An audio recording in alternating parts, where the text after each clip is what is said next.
সম্পদের পাহাড়। জামিনে কারামুক্ত, ফের জেল গেটেই আটক, নিষিদ্ধ ঘোষিত সংগঠনের নেতা। সরাসরি আঘাত হানল ইরানি ক্ষেপণাস্ত্র, ইসরায়েলে নতুন আতঙ্ক।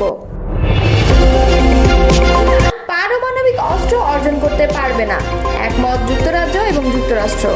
এতক্ষণ শুনছিলেন সংবাদ শিরোনাম, এবারে বিস্তারিত।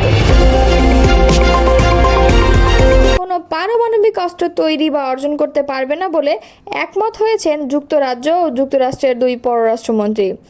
যুক্তরাজ্যের পররাষ্ট্রমন্ত্রী ডেভিড ল্যামি এবং যুক্তরাষ্ট্রের পররাষ্ট্রমন্ত্রী মার্কো রুবিওর মধ্যে বৈঠকের পর প্রকাশিত বিবৃতিতে এই তথ্য জানানো হয়েছে, খবর বিবিসির। ল্যামি মধ্যপ্রাচ্যের পরিস্থিতিকে বিপজ্জনক বলে বর্ণনা করে বলেছেন যে দীর্ঘমেয়াদে পারমাণবিক সমস্যা সমাধানের উপায় নিয়ে তারা আলোচনা করছেন। তিনি আরও বলেন, আগামী 2 সপ্তাহের মধ্যে একটি কূটনৈতিক সমাধান অর্জনের জন্য একটি সুযোগ তৈরি হয়েছে। রুবিওর মুখপাত্রের মতে, ইরান কখনোই পারমাণবিক অস্ত্র তৈরি বা অর্জন করতে পারবে না। এই বিষয়েও দুই পররাষ্ট্রমন্ত্রী একমত হয়েছেন। এর আগে হোয়াইট হাউস জানায়, মার্কিন প্রেসিডেন্ট ডোনাল্ড ট্রাম্প বলেছেন যে তিনি 2 সপ্তাহের মধ্যে ইরানে মার্কিন সম্পৃক্ততার বিষয়ে সিদ্ধান্ত নেবেন। ইসরায়েল জানিয়েছে এই সংঘাত শুরুর পর দেশটিতে কমপক্ষে 24 জন নিহত হয়েছেন। ওয়াশিংটন ভিত্তিক মানবাধিকার সংস্থা human rights activities news agency জানায়, শুক্রবার থেকে এখন পর্যন্ত ইরানে নিহতের সংখ্যা 639 জন। বৃহস্পতিবারও ইসরায়েল ইরানের পারমাণবিক অবকাঠামোতে হামলা চালিয়েছে। তারা জানিয়েছে, রাতভর হামলায় আরাকের একটি নিষ্ক্রিয় পারমাণবিক চুল্লি ও আবারও নাতানজের ইউরেনিয়াম সমৃদ্ধকরণ কেন্দ্রকে লক্ষ্যবস্তু করা হয়েছে। ইসরায়েলের দক্ষিণাঞ্চলীয় শহর বিয়েরশেবায় ইরানের ক্ষেপণাস্ত্র সরাসরি আঘাত হেনেছে। এই ঘটনায় বেশ কয়েকজন আহত হয়েছেন। এদিকে সরাসরি ক্ষেপণাস্ত্র আঘাত হানায় স্থানীয় নাগরিকদের মধ্যে আতঙ্ক ও উদ্বেগ দেখা দিয়েছে। শুক্রবার সকালে লাইভ আপডেটে এসব তথ্য জানিয়েছে কাতার ভিত্তিক সংবাদ সংস্থা আল জাজিরা। বিয়েরশেবা পৌরসভার বরাত দিয়ে ইসরায়েল ইয়েদিওত আহরনত সংবাদ মাধ্যম জানিয়েছে, এটি কোনো ভূপতিত বা প্রতিরোধ করা ক্ষেপণাস্ত্রের ধ্বংসাবশেষ নয়, বরং পূর্ণাঙ্গ একটি ক্ষেপণাস্ত্র সরাসরি শহরে আঘাত হেনেছে। হামলায় এখন পর্যন্ত ক্ষয়ক্ষতি ও হতাহতের বিষয়ে বিস্তারিত জানানো হয়নি, তবে সরাসরি আঘাতের খবর সামনে আসায় স্থানীয় নাগরিকের মধ্যে আতঙ্ক ও উদ্বেগ দেখা দিয়েছে। চ্যানেল 12 নিউজ জানিয়েছে, ইসরায়েলি সেনাবাহিনী নিশ্চিত করেছে যে ইরানি ক্ষেপণাস্ত্রটি বিমান প্রতিরক্ষা ব্যবস্থার মাধ্যমে প্রতিহত করা সম্ভব হয়নি, সরাসরি লক্ষ্যবস্তুতে আঘাত এনেছে এবং আকাশ প্রতিরক্ষা কোনো বাধা তৈরি করতে পারেনি। সংবাদ মাধ্যমগুলো জানিয়েছে, এই হামলায় কয়েকজন আহত হয়েছেন, তবে আহতদের পরিচয় কিংবা অবস্থা সম্পর্কে বিস্তারিত এখনও প্রকাশ করা হয়নি। ক্ষমতাচ্যুত আওয়ামী লীগ সরকারের শীর্ষ পর্যায়ে তাদের ঘনিষ্ঠ ব্যবসায়ী ও নেতাকর্মীদের নামে বিভিন্ন ধরনের সম্পদের সন্ধান মিলেছে যুক্তরাজ্যে। দেশ থেকে ব্যাংক লুট, বিভিন্ন পর্যায়ে দুর্নীতির মাধ্যমে অর্জিত টাকা বিদেশে পাচার করে এইসব সম্পদ গড়ে তোলা হয়েছে বলে প্রাথমিক তদন্তে উঠে এসেছে। এর মধ্যে এখন পর্যন্ত সাবেক প্রধানমন্ত্রী শেখ হাসিনার বোন শেখ রেহানার বাড়ি, শেখ রেহানার মেয়ে ও যুক্তরাজ্যের সাবেক মন্ত্রী টিউলিপ সিদ্দিকের লন্ডনে একটি বিলাসবহুল ফ্ল্যাট শনাক্ত হয়েছে। পতিত প্রধানমন্ত্রীর ছেলে সজীব ওয়াজেদ জয়ের অফশোর বিনিয়োগে তথ্য অনুসন্ধান চলছে। এছাড়া প্রধানমন্ত্রীর বেসরকারি খাত বিষয়ক উপদেষ্টা ও বেক্সিমকো গ্রুপের কর্ণধার সালমান এফ রহমানের ছেলে ও ভাতিজার নামে বিলাসবহুল বাড়ি পাওয়া গেছে। আওয়ামী লীগ সরকারের সাবেক ভূমিমন্ত্রী সাইফুজ্জামান চৌধুরী জাবেদের নামে বাড়ি, ফ্ল্যাট, গাড়ি, ব্যবসা প্রতিষ্ঠান ও ব্যাংকে অর্থ জমার তথ্য পাওয়া গেছে। এছাড়াও আওয়ামী লীগ সরকারের ঘনিষ্ঠ ব্যবসায়ী ও নেতাকর্মীদের নামেও যুক্তরাজ্যে সম্পদের সন্ধান পাওয়া যাচ্ছে। আওয়ামী লীগ সরকারের সময় আলোচিত বড় ধরনের দুর্নীতির ঘটনাগুলো সরকারের একাধিক সংস্থা তদন্ত চালাচ্ছে। এর মধ্যে বাংলাদেশের আর্থিক গোয়েন্দা ইউনিট, দুর্নীতি দমন কমিশন, জাতীয় রাজস্ব বোর্ডের কেন্দ্রীয় গোয়েন্দা সেল, পুলিশ অপরাধ তদন্ত বিভাগ সবাই আছেন।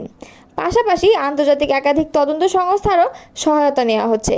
এখন পর্যন্ত এদের তদন্তের ভিত্তিতে তৈরি প্রতিবেদন থেকে এসব তথ্য পাওয়া গেছে। জাতীয় রাজস্ব বোর্ডের সহযোগী সংস্থা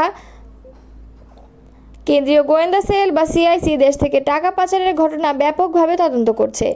সংস্থার একটি টিম সম্প্রতি বিভিন্ন দেশ ঘুরে এসেছে।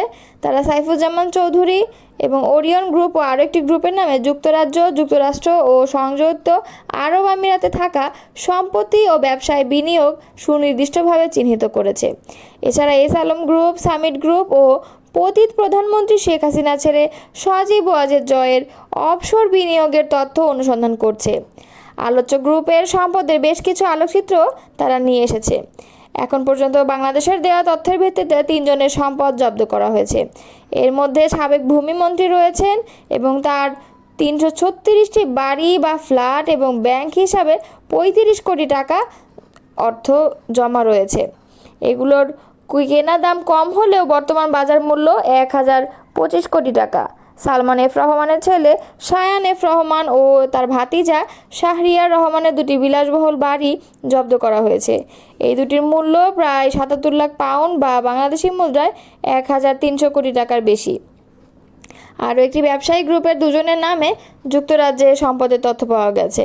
সেগুলো জব্দ করার জন্য অনুরোধ জানিয়ে যুক্তরাজ্যের ন্যাশনাল ক্রাইম এজেন্সি বা এনসি এর কাছে চিঠি পাঠানো হয়েছে। এছাড়া সাইফুজ্জামান চৌধুরীর ভাই রনি চৌধুরীর নামেও যুক্তরাজ্যে বিভিন্ন ব্যবসার তথ্য পাওয়া গেছে। সেগুলো জব্দের জন্য চিঠি পাঠানো হয়েছে। প্রতিবেদন থেকে দেখা যায় শেখ হাসিনার পরিবারের আর কারো নামে বা বেনামে দেশটিতে কোনো সম্পদ আছে কিনা সে বিষয়ে তদন্ত হচ্ছে। তদন্ত কাজে তারা দেশটির ন্যাশনাল ক্রাইম এজেন্সি ও ইন্টারন্যাশনাল অ্যান্টি করাপশন কোঅর্ডিনেশন সেন্টারের সহায়তা নিচ্ছে। ন্যাশনাল ক্রাইম এজেন্সি হচ্ছে যুক্তরাজ্যের কেন্দ্রীয় গোয়েন্দা সংস্থা। তারা যে কোনো বিষয়ে তদন্ত করতে পারে, বিশেষ করে মানি লন্ডারিংয়ের ঘটনাগুলো অত্যন্ত গুরুত্বের সঙ্গে তদন্ত করে। আইসিসি হচ্ছে যুক্তরাজ্যের সরকারের অর্থায়নে পরিচালিত একটি আন্তর্জাতিক দুর্নীতি বিরোধী বেসরকারি সংস্থা। এর সঙ্গে অস্ট্রেলিয়া, নিউজিল্যান্ড, কানাডা, সিঙ্গাপুর, মার্কিন যুক্তরাষ্ট্রের এফবিআই, যুক্তরাষ্ট্রের অভ্যন্তরীণ নিরাপত্তা সংস্থা সংযুক্ত। তারা একে অপরের পরিপূরক হিসেবে তদন্ত করে। কোনো ঘটনা তদন্তের প্রয়োজন হলে ওইসব দেশের সংশ্লিষ্ট সংস্থাগুলো একযোগে কাজ করে। বাংলাদেশ বিগত সরকারের 11টি ঘটনার যে তদন্ত হচ্ছে সেগুলোতে সহায়তা করছে ওই 2টি সংস্থা সহ আরও কয়েকটি আন্তর্জাতিক সংস্থা, যে কারণে দুর্নীতির মাধ্যমে পাচারের অর্থে বিদেশে গড়া সম্পদের তথ্য বের হয়ে আসছে।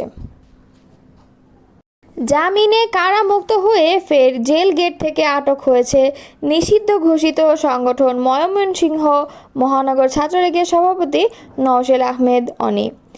রাষ্ট্রবিরোধী এবং আইনশৃঙ্খলা পরিপন্থী কর্মকাণ্ড ঠেকাতে তাকে আটক করা হয় বলে জানিয়েছে পুলিশ। বৃহস্পতিবার রাত 8:30টার দিকে ময়মনসিংহ কারাগারের সামনে থেকে এই ছাত্রলীগ নেতাকে আটক করা হয়।